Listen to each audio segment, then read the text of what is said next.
Hello, my name is Kiara Carbonell, and today I'm going to be talking about the 2023 Nova Scotia flood for my stormwater report. So for this presentation, we're going to quickly go over the case of the 2023 flood here in Nova Scotia. Then we're going to talk about what type of flooding it was, and then why did it flood. Then we're going to be talking about damages and what kind of damages happened throughout the province. Then we're going to go over the measures in place, what measures came out of it, what measures did we already have, who was involved in creating these measures, and then I will quickly share my concluding thoughts on the case.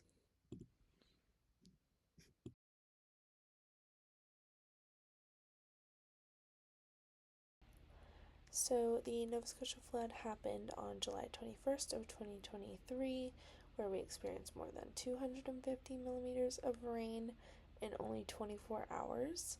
But the rain spanned over a few days, but the majority was on that day, and that's where we started to see flooding. So it caused severe flash floodings province-wide because we experienced so much rain in the little amount of time. Particularly, it was confined to the central area of Nova Scotia, so Halifax and surrounding towns. But as you can see on the map, it rained a lot everywhere, even down towards Liverpool. It rained a lot, and that's 2 hours from Halifax, so it wasn't just Halifax. It was pretty province-wide, and even if it was just Halifax, the effects were province-wide, and we'll talk about that in a bit. For context, previous summers, Nova Scotians were begging for rain because wildfires are very common here. We get them a lot. So this just kind of shows how much the environment is changing and how quickly it can change. Because we did not predict this much rain coming. If we did, we would have prepared better. So yeah, our environment is changing so quickly and so drastically all the time because of climate change, and this is just one of the effects of it. So because we are in coastal change, I thought it would be important to talk about what kind of flooding the Nova Scotia flood was, because it wasn't coastal flooding. The majority was pluvial flooding, and some of it was also fluvial flooding because of how much rain we got. And also it was considered a flash flood because of how much rain came down in the amount of time that it did. And flash floods are considered the worst type of flooding due to its unpredictability. Like I mentioned in the last slide, we did not predict that much rain. So that is why most of the damage happened. We just weren't prepared, and no matter how much preparation we did, it was just too much rain for us to withstand. So just some background information on the types of flooding I just mentioned. Pluvial flooding is flooding to an area caused by heavy rainfall. So that's what we experienced most of during the Nova Scotia flood. But then because of this pluvial flooding, we also experienced fluvial flooding, which is when rivers or streams or just bodies of water overflow in an area, causing water to spread on land as well. I think it's also worth noting the fact that Nova Scotia historically hasn't had too many major flash floods. For example, this flood was the most rainfall that Nova Scotia has had since 1971, when Hurricane Beth happened, and the rainfall amounts were very similar between these two, so they're very comparable.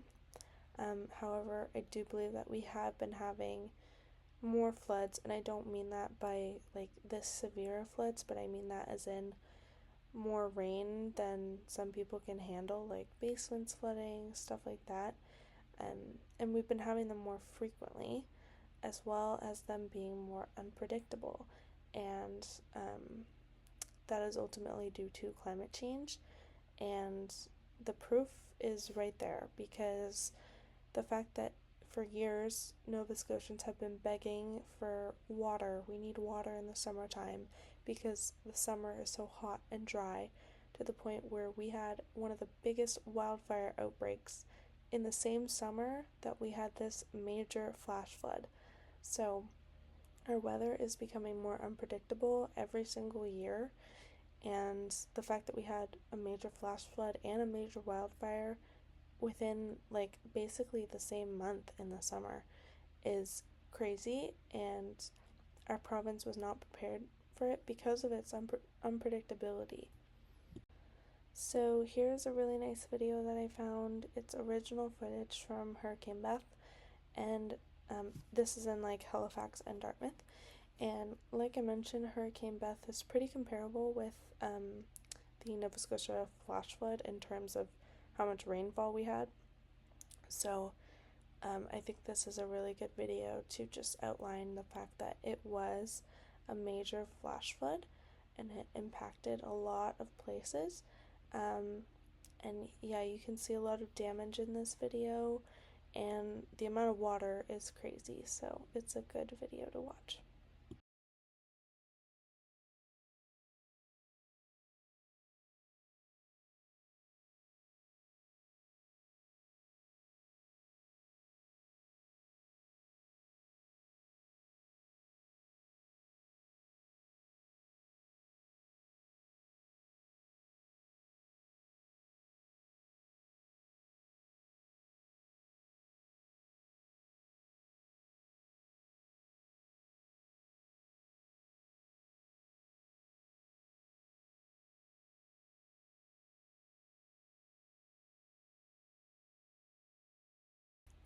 And here are just some pictures of the 2023 flash flood, specifically in Halifax, I believe.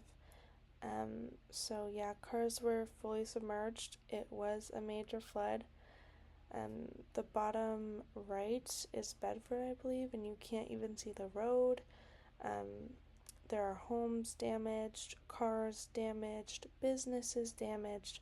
So many people's livelihoods were disrupted, including mine, all the way from Yarmouth. As you can see on the bottom left, that's like part of a highway that's broken. I remember it was very hard for me to commute to Halifax because a whole bridge was down and I had to go all the way around Chester. So that's kind of just an insight on how a big issue that was mainly confined to one part of the province became a large scale issue because so many people rely on the central part of the province for a lot of different things: doctor's appointments, work, traveling, the airport's up there. So, yeah, there were tons and tons of impacts during this flood, and it wasn't just in central, like Halifax, it was everywhere. So, just going off from the last slide, we're going to talk about what's at stake in a situation like this. Because there's so much water coming down in such a short period of time, there's risks and effects to so many groups of people. And although it was somewhat confined to central Nova Scotia, it affected people province-wide for many reasons, and I've outlined some of the important reasons here.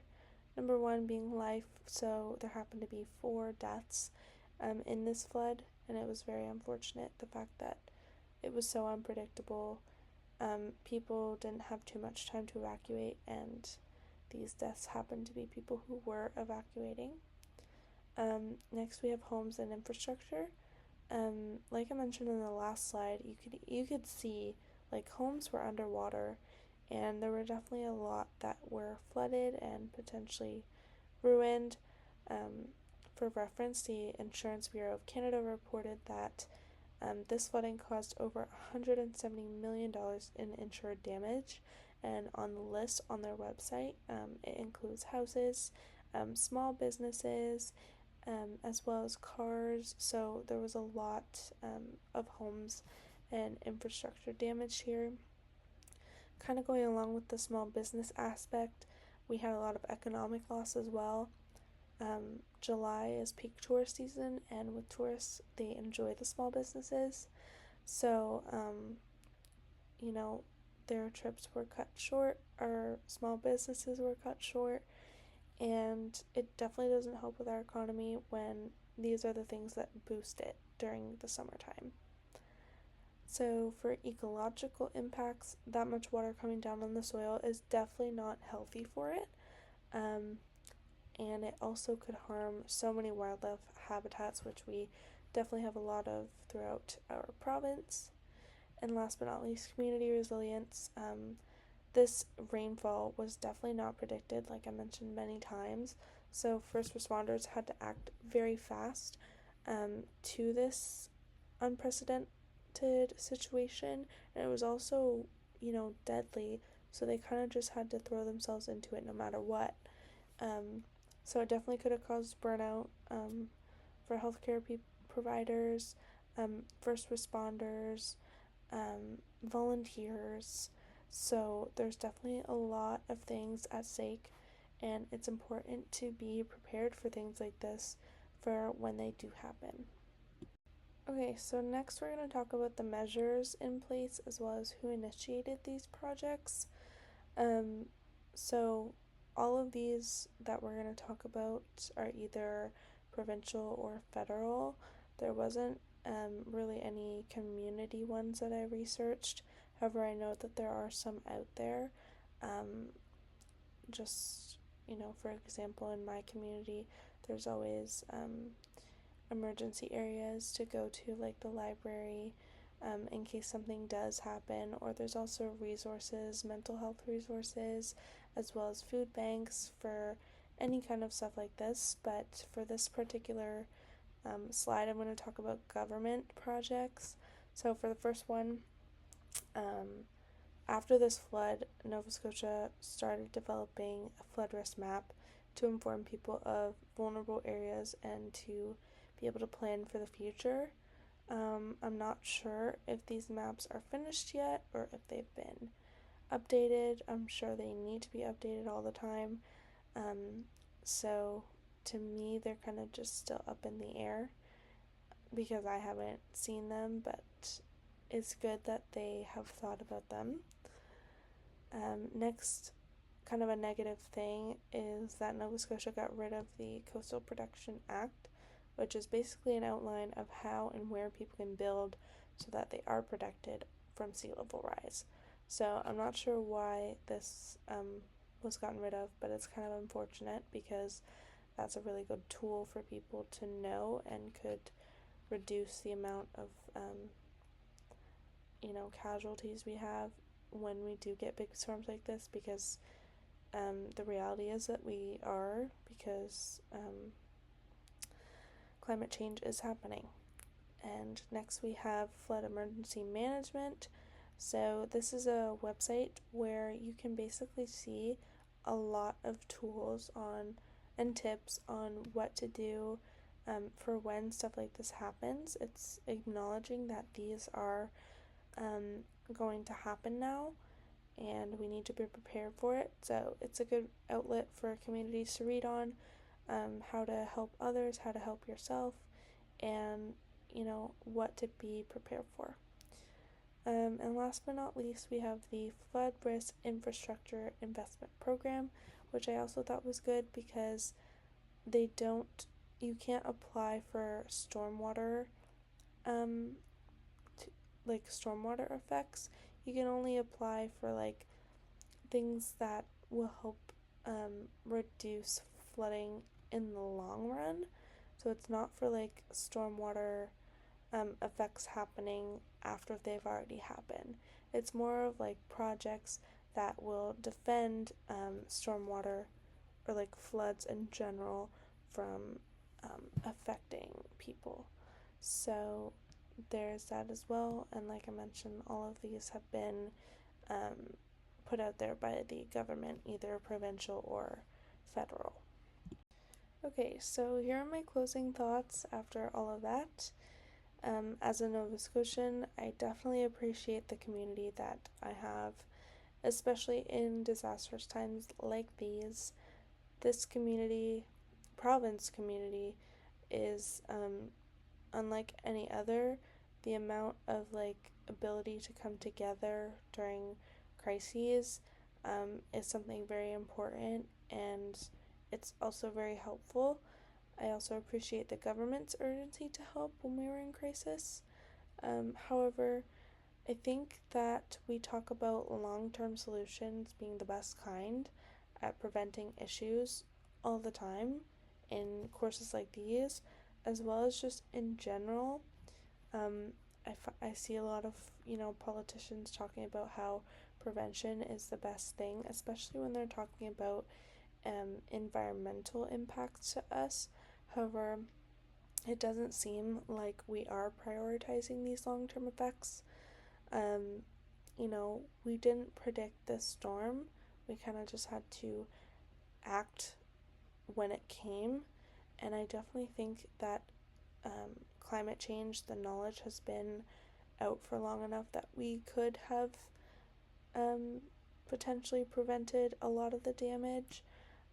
I just don't think that it's top priority for the province right now to do a lot of projects like involving coastal protection, flood plans, and environmental action in general. I mean, I was just curious. So, if you search up top projects in Nova Scotia right now, the top one is the double highway.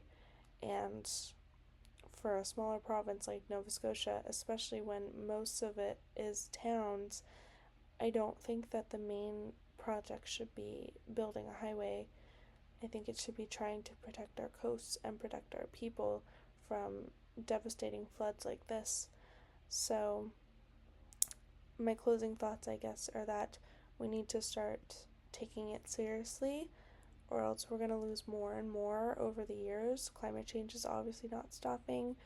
Our coasts are changing, our weather is changing, and ultimately, the only thing we can do is adapt to it and not just deny it and keep going. So that's all I wanted to say. Thank you so much for listening. And